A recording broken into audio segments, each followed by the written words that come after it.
मामले में यही चाहती हूँ कि ये जो उनको दोषी ठहराया जा रहा है, बलात्कारी की नज़र से लोग देख रहे हैं, तो ये सब चीज़ें फेक है, झूठ है।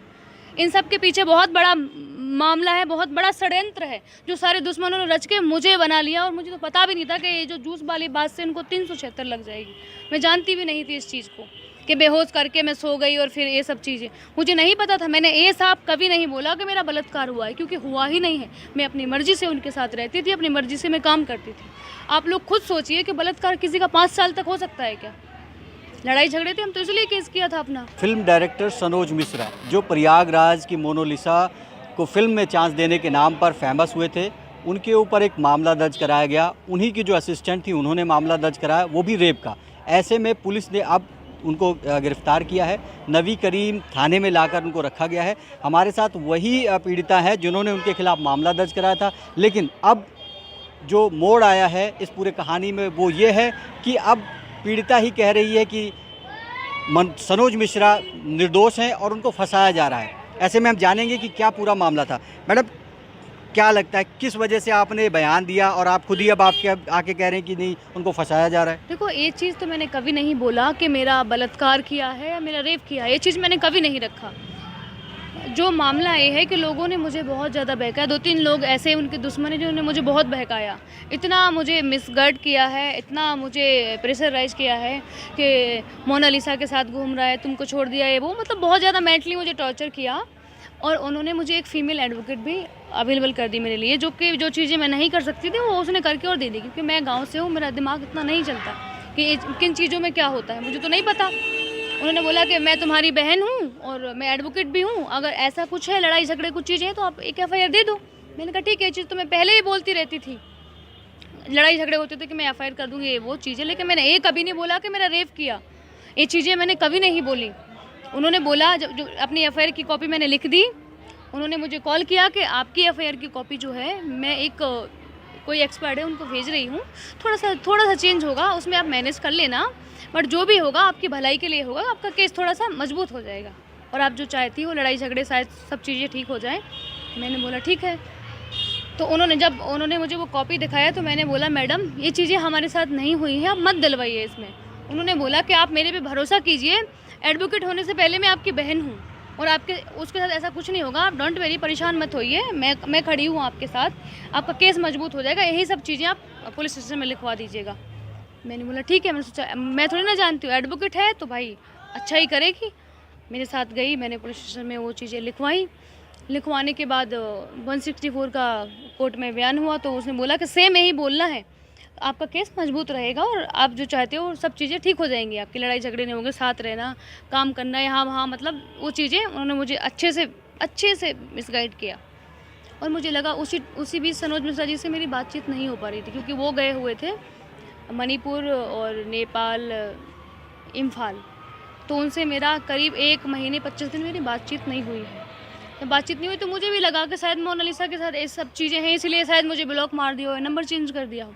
उन लोगों ने बोला कि आप ऐसे घूम रही हो, परेशान हो, उसको कार गिफ्ट कर दिया है, वो बहुत सारी चीज़ें रखी, क्योंकि उनका तो मेन मुद्दा था उसकी फ़िल्म बंद करवाना। और उनके पास कोई हथियार नहीं था मेरे अलावा, क्योंकि जो खेल उनको खेलना था वो the diary of West Bengal के टाइम वो लोग खेल चुके थे और उनका खेल ख़त्म था।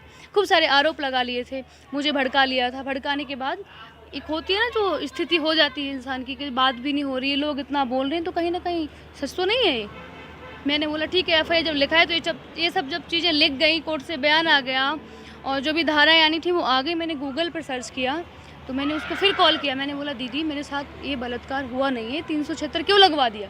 उसने बोला कुछ नहीं होगा, बेल हो जाएगी, आप परेशान मत होइए, आएगा तुम्हारे पैरों पे गिड़गिड़ाएगा। मैंने कहा मुझे पैरों पे नहीं गिड़गिड़ा, हमारी लड़ाई थी, मैं लड़ाई वाला करवाना था, लड़ाई झगड़े थे, आपने ये क्या करवा दिया? और मैंने बोला मुझे अपना मुकदमा वापस लेना है। उसने बोला अब नहीं होगा, क्योंकि अब होगा तो तुम जेल जाओगी, तुम्हारे बाप को जेल भेजेंगे। मैंने बोला मैम आप ऐसे मत बोलिए। तो उसने बोला एक वीडियो बनाओ और फिर मैंने एक एफिडेविट दिया, क्योंकि मैंने बोला कि ये तो मैंने बहुत बड़ी गलती कर दी, लोगों के जाल में फंस के, किसी को हम झूठा फांसी पे थोड़ी ना चढ़वा सकते हैं। तो मैंने एफिडेविट दिया। जब एफिडेविट दिया तो उन लोगों ने मुझे बहुत ज़्यादा प्रेशराइज किया, मेंटली टॉर्चर किया, फ़ोन करके ऑफिस में बैठा के आधी रात तक बैठा रहे ऑफिस में, सब शराब पिए हुए थे। और उनके वीडियो बनाओ वरना तुम्हारे साथ अच्छा नहीं होगा, तुमको जेल भेजूंगा, मैं एडवोकेट हूँ, FIR करके जेल भेज दूंगा।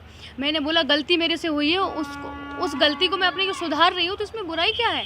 आप लोग क्यों परेशान हो रहे हो? तो उन लोगों का सीधा जवाब आया कि तुम्हारी दुश्मनी और लड़ाई तो आज से है, मेरी 10 साल पुरानी उससे दुश्मनी है और अब तुम कुछ नहीं कर सकती हो, जो करना होगा मैं करूँगा, बेल करा पाओ तो करा लेना, और तुम्हारी सारी चीज़ें मेरे पास हैं, जब चाहूँ जो चाहूँ मैं करके और डाल सकता हूँ। मैंने बोला ऐसा मत करिए, अगर करोगे तो छोड़ूंगी मैं भी नहीं, क्योंकि आप लोगों को ने जितना करना था आप कर चुके हैं मेरे साथ, अब मैं भरोसा बिल्कुल नहीं करूँगी। दूसरे दिन मेरे पास फिर कॉल आता है कि आप कहाँ हो, ऑफिस आओ। मैंने बोला मैं नहीं आ सकती हूँ, सॉरी। उन्होंने मुझे बहुत प्यार से बुलाया, धमका के बुलाया कि तुम नहीं आई तो मैं आ जाऊँगा।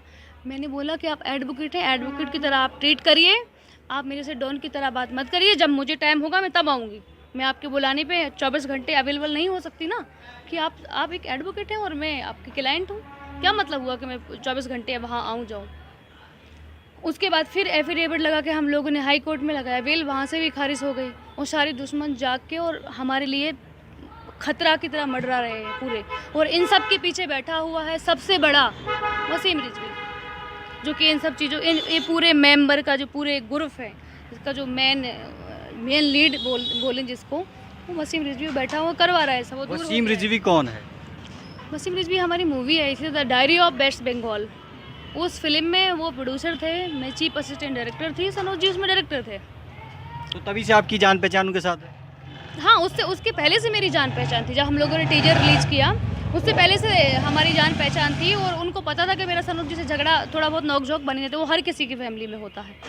तो उसने हमको पकड़ा, उन लोगों ने हमको बहकाया और इतना बहकाया कि आज इतना बुरा अंजाम है कि मैं यहाँ खड़ी हूँ। सनोज जी गिरफ्तार हो चुके हैं और इस चीज़ का मुझे बहुत दुख हो रहा है, बहुत अपनी गलती पे बहुत अफसोस हो रहा है। लोगों ने मुझे बहुत बहकाया और जब मुझे अपनी गलती का एहसास हुआ तो मुझे बहुत डराया और धमकाया। जब सनोज जी गिरफ्तार हुए तो क्या आप उनके साथ ही थी? जी, मैं उनके साथ थी। तो पुलिस अचानक ही पहुंची थी, किस जगह से इनको गिरफ्तार किया गया? इनको गिरफ्तार किया था गाजियाबाद सूर्यनगर से। जी। पुलिस अपने आप पहुंची या किसी के साथ गई हुई थी? पुलिस अपने आप नहीं पहुंची है, यामीन खान सर हैं उनके साथ पुलिस पहुंची है। सर ने कॉल किया था सनोज जी को कि मैं उस पे बस स्टॉप पे खड़ा हूँ, कहाँ रुकूँ, मुझे घर जाना है और मेरे पास रहने को नहीं है। तो सनोज जी ने बोला कि उन्होंने मुझसे बोला कि यामीन सर खड़े हुए हैं, क्या उनको यहाँ बुला लूँ? मैंने बोला कि कोई बात नहीं, आपके दोस्त हैं तो बुला लीजिए। फिर इन्होंने बोला, सनोज जी ने, मैंने बोला कि चलो ठीक है, मैं आपको पिकअप करने के लिए आती हूँ, आप वहीं रुकिए। बोले कश्मीरी गेट पर हूँ। तो मैंने बोला मैं कश्मीरी गेट आती हूँ, सनोज जी की तबीयत ठीक नहीं है, आपको पिकअप करके चली जाऊँगी। उन्होंने बोला नहीं मैं आ जाऊँगा, आप परेशान मत होइए, आप लोकेशन दे दीजिए। सनोज जी ने उनको लोकेशन दिया। सनोज जी ऊपर रूम में थे, उन्होंने मुझसे बोला कि आप नीचे जाके उनको रिसीव करके आइए। जब मैं रिसीव करने के लिए आई तो उनके साथ पुलिस थी। तो अभी पूरे मामले में आप क्या चाहती हैं? आप मामले में यही चाहती हूँ कि ये जो उनको दोषी ठहराया जा रहा है, बलात्कारी की नज़र से लोग देख रहे हैं, तो ये सब चीज़ें फेक है, झूठ है। इन सब के पीछे बहुत बड़ा मामला है, बहुत बड़ा षड्यंत्र है, जो सारे दुश्मनों ने रच के मुझे बना लिया। और मुझे तो पता भी नहीं था कि ये जो जूस वाली बात से इनको 376 लग जाएगी। मैं जानती भी नहीं थी इस चीज़ को, कि बेहोश करके मैं सो गई और फिर ये सब चीज़ें मुझे नहीं पता था। मैंने ये साहब कभी नहीं बोला कि मेरा बलात्कार हुआ है, क्योंकि हुआ ही नहीं है। मैं अपनी मर्ज़ी से उनके साथ रहती थी, अपनी मर्ज़ी से मैं काम करती थी। आप लोग खुद सोचिए कि बलात्कार किसी का 5 साल तक हो सकता है क्या? लड़ाई झगड़े थे हम, तो इसलिए केस किया था अपना, और उन्होंने बोला कि ऐसे ऐसे लिखवा दीजिए, हमने लिखवा दिया। तो जिस तरह से बता रही कि सनोज मिश्रा के खिलाफ में इन्होंने जो केस दर्ज कराया था वो कहीं ना कहीं षड्यंत्र के तहत था। अभी फ़िलहाल पुलिस का यही कहना है कि सनोज मिश्रा को गिरफ्तार कर लिया गया है, वो फरार चल रहे थे। हालांकि उन्हें जो है लोअर कोर्ट्स में भी राहत नहीं मिली और हाई कोर्ट से भी बेल नहीं मिली।